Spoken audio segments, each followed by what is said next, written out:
Hey YouTube, so this is my video on how to disassemble and clean the Zotac GeForce RTX 2060 gaming graphics card. Now I'll catch you up a little bit. What I've already done is we're basically removing this graphics card, disassembling it in order to clean the entire thing and re-thermal the processor of the graphics card for increased performance. Now, all I had to do from the bottom of the graphics card so far is there was 6 screws. So 1, 2, 3, 4, 5, 6. And I've placed them right here in my magnetic tray for safekeeping. And once those screws were removed, I just had to give it a slight bit of pressure in order to remove it, and then obviously unplug the fan power from the graphics card. Now what I'm going to do is I'm going to use micro attachments for the vacuum to clean as much as I can from all over the graphics card, over and underneath. And then what I'll do is I'll remove these fans in order to get some of that caked on dust that's underneath the fan blades off. And it'll also give me access to, with the micro attachments, clean the heatsink vents there as well. So this graphics card will be better than new once we're done with it. Also, one more thing, very important to keep in mind before I did anything, I put a rubber or the plastic secure kind of like safety guard on the graphics card. Now there's a lot of speculation whether it's needed or not. I like to do it just to be safe, because I mean these pins are exactly what connects to the computer, and you want to keep these pins in great condition. And I mean during the cleaning process we'll be moving this around, we'll be handling it, so better safe than sorry, guys. Always use the PCIe guard. So without further delay, let's get to it.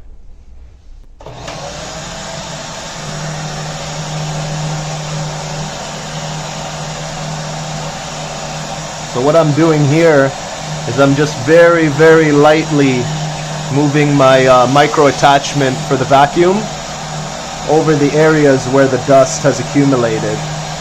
Very lightly. We don't want to put too much pressure. A little bit of thermal padding there.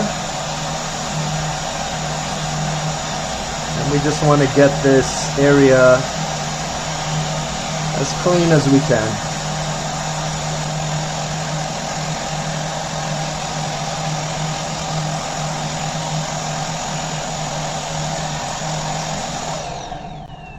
Now what we're going to do is we're actually going to remove this plastic bezel off the graphics card, just in order to gain better access to the fan. And we just got to double check everything over just to make sure, because I want to make sure that we remove the screws in the right order. So it looks like I can get away with perhaps only removing the fans themselves. So let's go ahead and do that first. Just to make sure there's no mess here, we'll place this like that so that this can go on top. And then we'll go for the fans first. Really always a great idea to use magnetized screwdriver,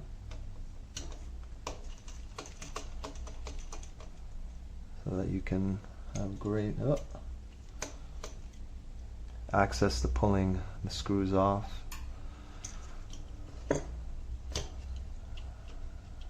that we can kind of bend that fan over, give it a little bit of a twist without putting too much pressure. Now I've basically given myself access to the fan, as you can see, for cleaning without having to remove the entire graphics card plastic bezel. So what we'll do is we'll take the screws off this one as well, and we'll turn them just as I had them turned previously, so that we have access to the heat sink underneath as well as the fan blades, so that we can give it a good cleaning. And then always remember which way you're turning the fans, so that it won't be too difficult when the time comes for you to turn them back the other way. So let's get to the cleaning, and I'm gonna leave it in this angle, but I'll try to give you guys the best perspective that I can.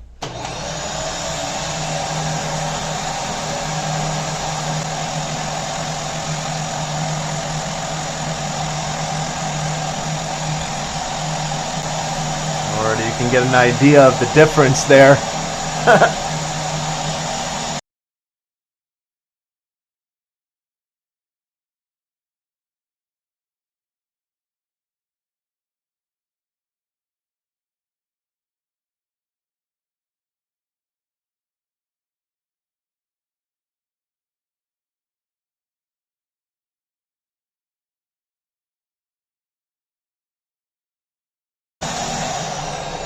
Okay, perfect. Now what we're going to do is, because we've already got those fans off, and we're going to be using rubbing alcohol to clean off that thermal compound, I'm going to put some on a paper towel and just go over these fan blades just to get them super clean, and then I'll hit it with the micro attachment on the vacuum one more time, and then we'll reinstall these fans, flip it back over, remove the thermal compound, and we should be good for reassembly right after that. So everyone's different, but this is what I like to use. I use the 50%. Gives it a nice chance for it to actually dry while staying wet long enough for you to actually use it. Whereas I feel like, you know, some people online may be saying that the 90% or 80% is the way to go, but I don't know. I guess to each his own, and in my experience, I feel like the 50% works really, really well. I mean, for like, we want it to stay wet enough that it can actually clean, but we want it to dry quick enough that there's less chance of it damaging anything component-wise. So what I'm doing is I'm just giving these fan blades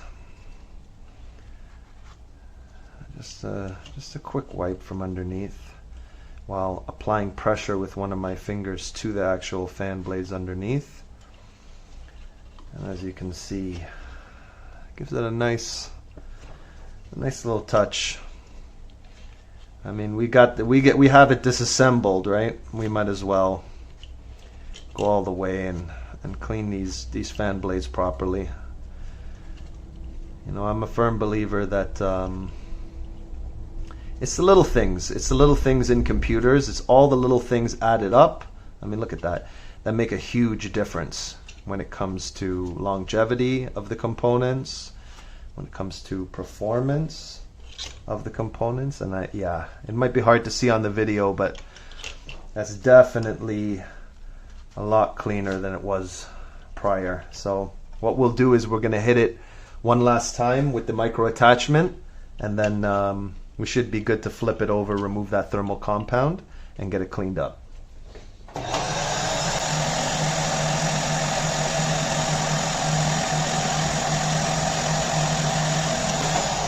Man, it'd be a bit tricky to be able to show you guys, but man, are those fans clean! Yay! Okay, so ensuring we have the wires in the right way. Perfect. Oh, this one flipped around the wrong way. I just want to make sure. Get that back perfect. Perfect. And now before we put anything, we make sure the wires, everything is in the absolute right place. Now, very important, as I mentioned before, to have these magnetized ends, because this is quite the intricate procedure here. So what I like to do is I like to place the screws, all of them in place without fully tightening. Just get them in place, wiggle the fan around, just the tiniest bit of pressure. We know that everything is sitting in the right way, and now we proceed to tighten. And this just makes sure that how the graphics card was designed to be placed on the heatsink, how the fans they're mounted correctly. So we're gonna just do the same thing here. Life-saving magnetized ends for the micro Phillips. Get those screws in place. Very nice. Oh, it's a very intricate procedure here. Perfect. Now we just make sure there's no wiggle, we make sure it's placed correctly, and we just give each screw a nice tighten. Perfect. Okay, now that we've done that, we're going to remove the paper towel, which we were using just to make sure that my foam pad didn't get messed up with thermal. The thermal pads look good. It looks to me like the only thing we're really going to have to change is the actual thermal compound itself. Now, I like to use Arctic Silver 5. I know everybody else has their own go-tos, but I mean, statistically and proven over time and research, this is the best. This is truly the best. And I know there may be speculation, but in my experience, it's definitely given the best temperatures. So what we're going to do is we're going to go ahead and vacuum this whole entire area here as best as I can with the micro attachment tool. Give this area a once over, remove the original thermal, one more micro cleaning, and then we'll apply new thermal and put the graphics card back together, and we should be good to go.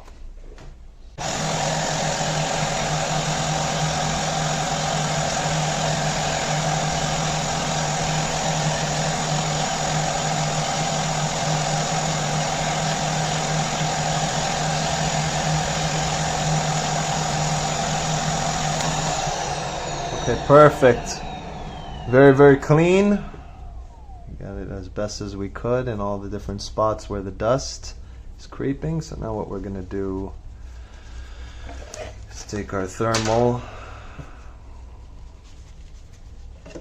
and we're going to get this old thermal compound out of there.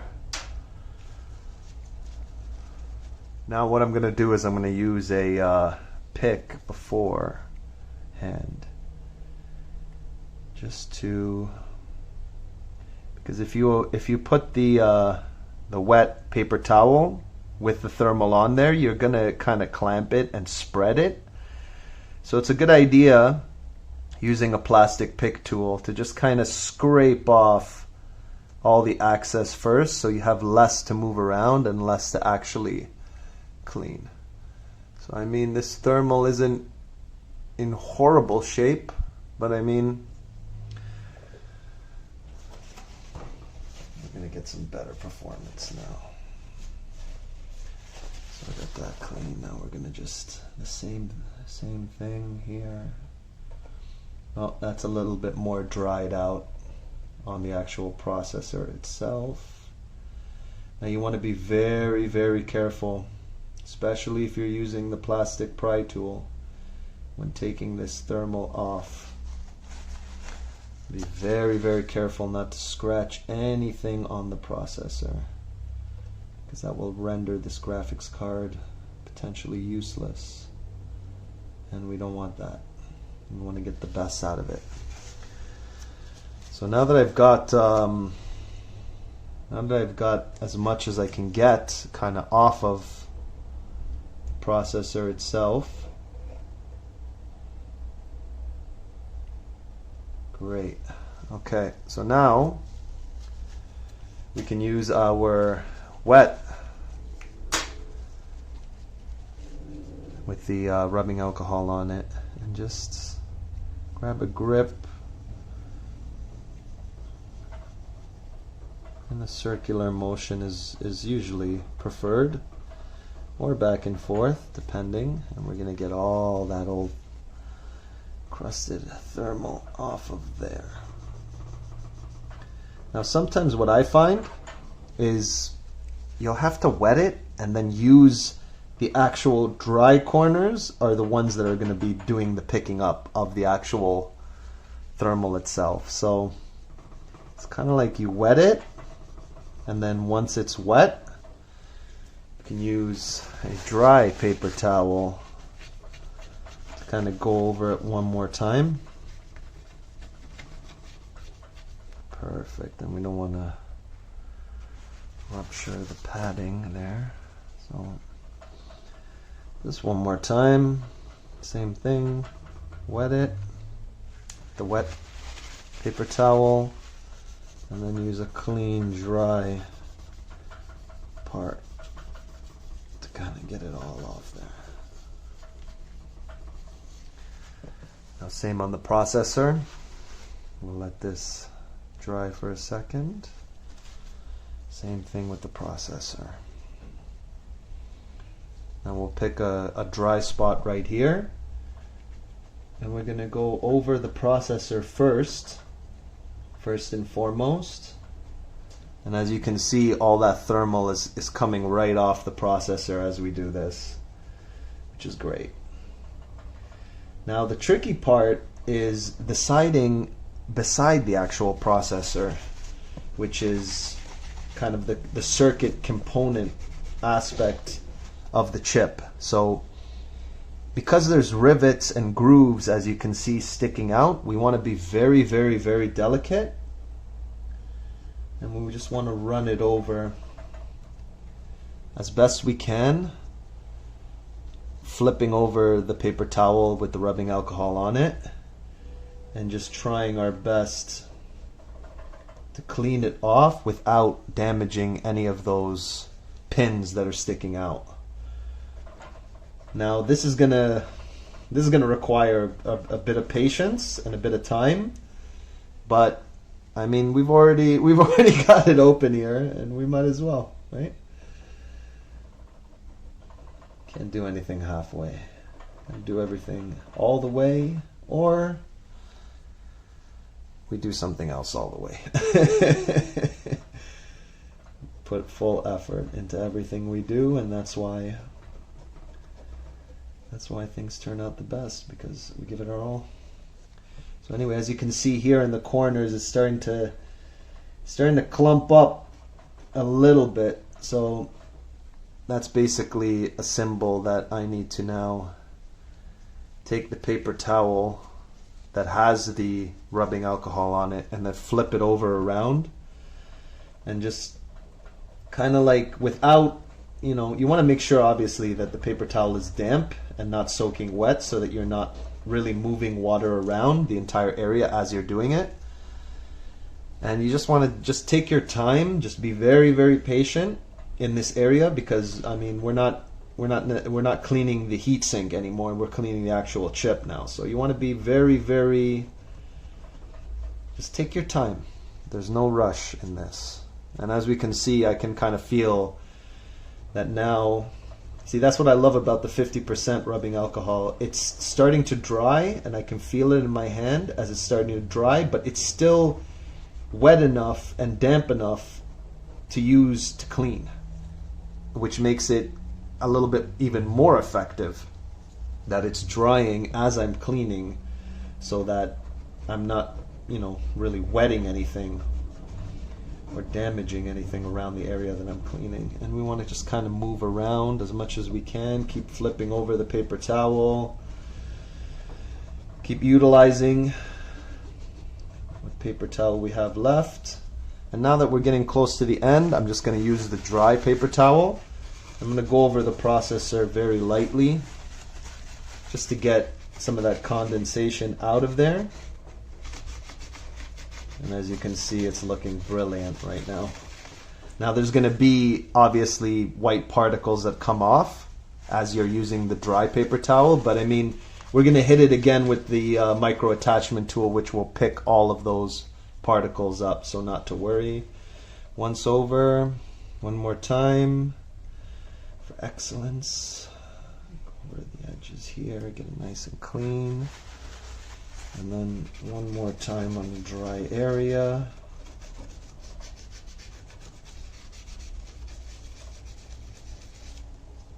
Perfect.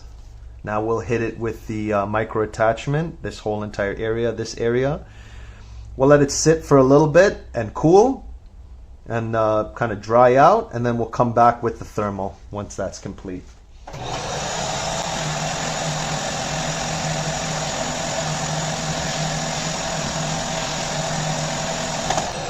Perfect. Now we'll just let it sit for 10 to 15 minutes, and then we'll come back. Okay guys, so we're back now.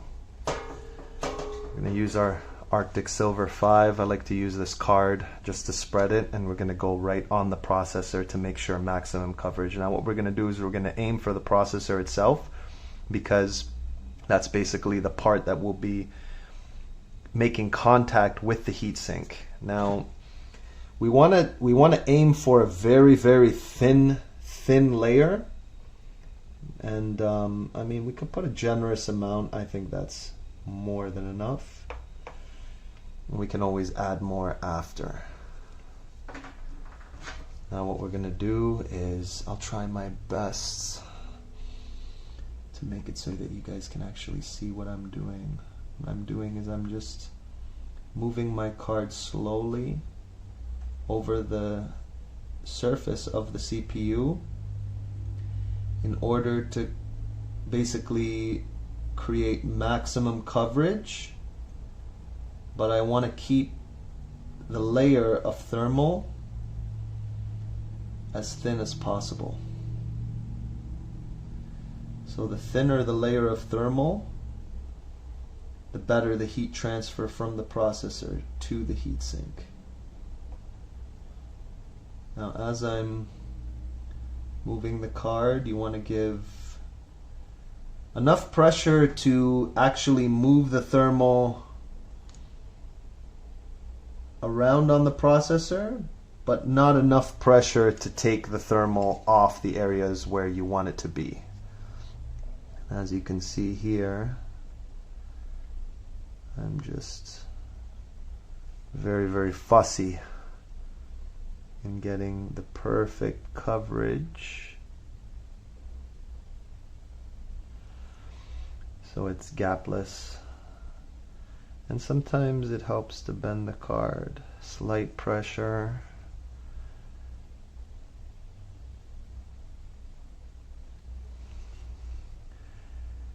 Okay, we're looking really good now.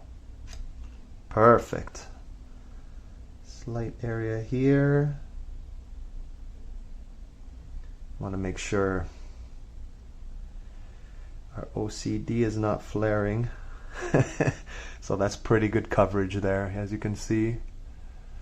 Minimal spots and a very thin layer that now, once this heatsink is pressed up against it, that's going to give us great cooling. Let's go over one more time to make sure.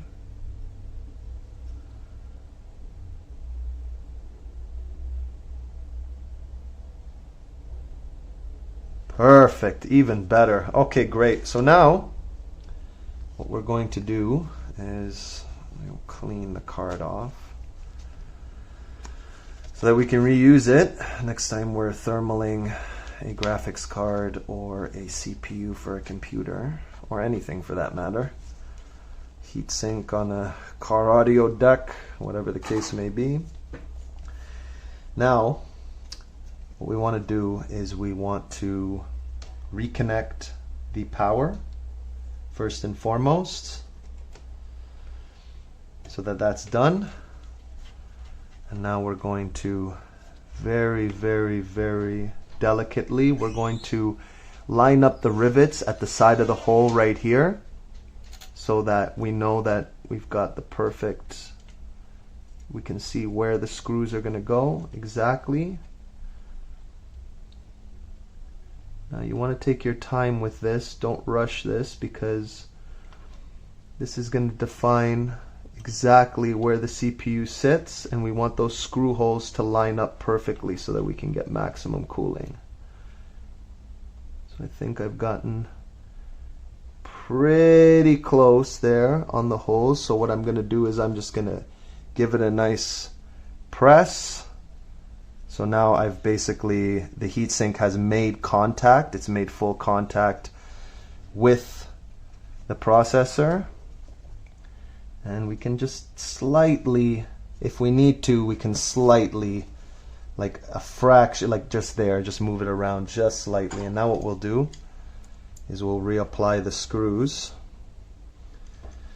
So we want to put pressure, and you want to push the screw in, not over tightening or not fully tightening until we know we have all the screws in place, and that way we can ensure that the heatsink is sitting in its correct position. So I like to go in angles, so cross-angled like that, just to make sure. Once again, guys, the magnetized micro Phillips, really a lifesaver. Now you want to hold it a little bit, give it a little bit of pressure, because you'll need to push because of these springs here. You'll need to give it a little bit of a push in order to get them in. So you always want to kind of like give it a good grip and hold it down as you do that. Now we'll get these last ones in, and then we'll tighten. Perfect. Take your time with this, guys, there's no rush. Okay, so now that we've got all the screws in, this is kind of already pre-tightened. We'll give this one a nice tighten in the same order that we place them, or somewhat same order.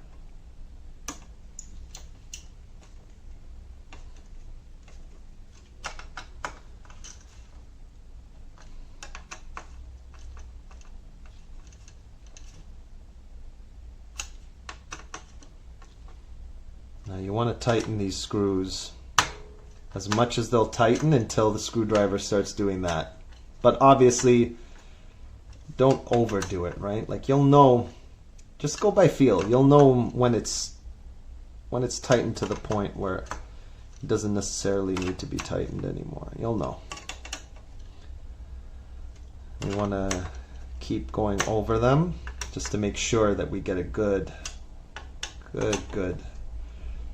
seal there. The heatsink on the CPU. Great. Okay. So this should be good. Perfect.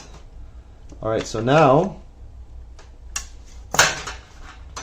we're basically almost complete. I can see a